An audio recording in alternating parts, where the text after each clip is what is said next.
Why is history so important? Well, if we don't learn from our mistakes and we don't learn from our history, we can be doomed to repeat those errors again. And so let's go into a very relevant topic right now. From a historical perspective, the Spanish flu pandemic.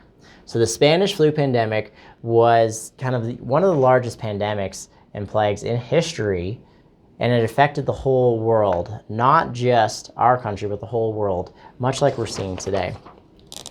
And this one was a big deal, big deal. In the US alone, 675,000 people passed away in 12 months as a result of the Spanish flu pandemic.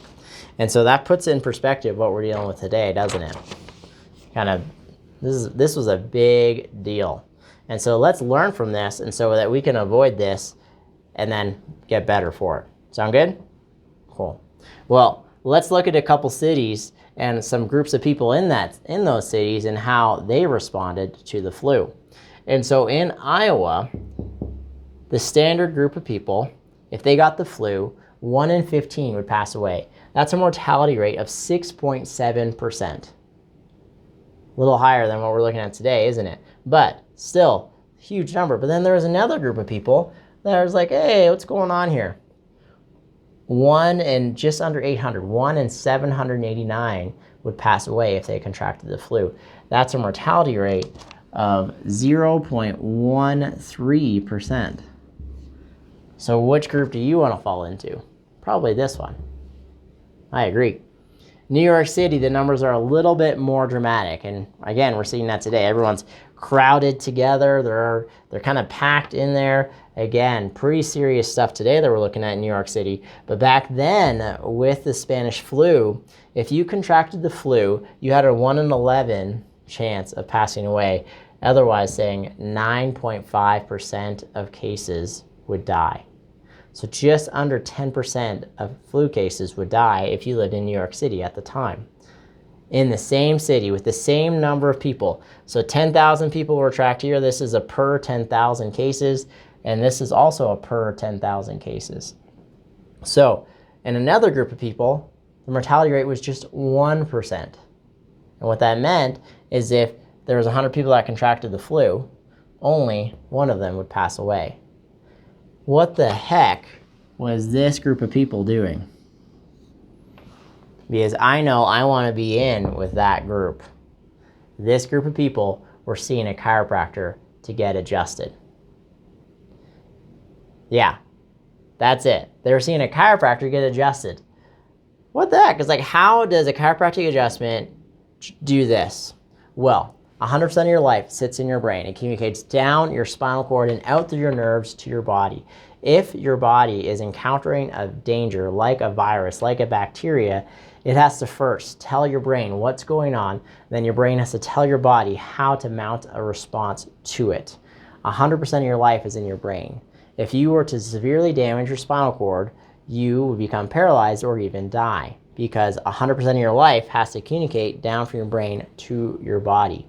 And so from an immunologic perspective or an immunologic perspective, we have to make sure all the life force is getting from our brain to our body so we can mount a strong response to it. Now the question you're probably going to be asking is like, well, wait a second. These are probably just more severe cases. Well, not that I don't refer to medical doctors in certain cases today for a variety of things, because yes, the chiropractic adjustment can only do so much. And if you are in need of emergency surgery, or if you need some significant help right away, yes, we are going to make that appropriate referral. But for the majority of the cases, we were actually able to get them better just by getting them adjusted. And so how can we show that? Well, we can look at what happened in Oklahoma.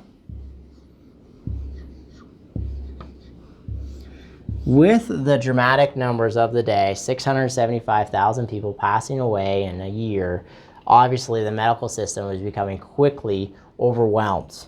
Okay, we're doing a lot of things today to prevent that as well too.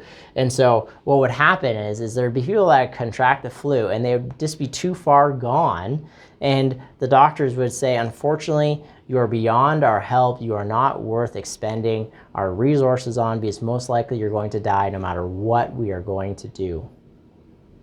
Pretty dramatic, pretty dire straits for these people. And so in Oklahoma, they actually tracked some of these people. And so there's 233 people that got kicked out by the MD because of how bad they were. Then they went to the chiropractor.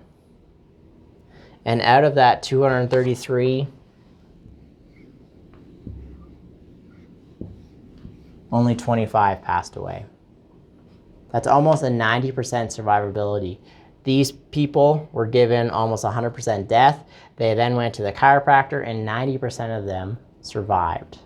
This demonstrates the power of chiropractic and how powerfully your body can heal when it has the ability to do so, because the brain is properly communicating with the body at 100% and delivering all that life force. If this is something you're looking for in this season of life, I highly recommend it. If you're in our area, I'd love to serve you. My name is Dr. Darby Campbell at Campbell Chiropractic.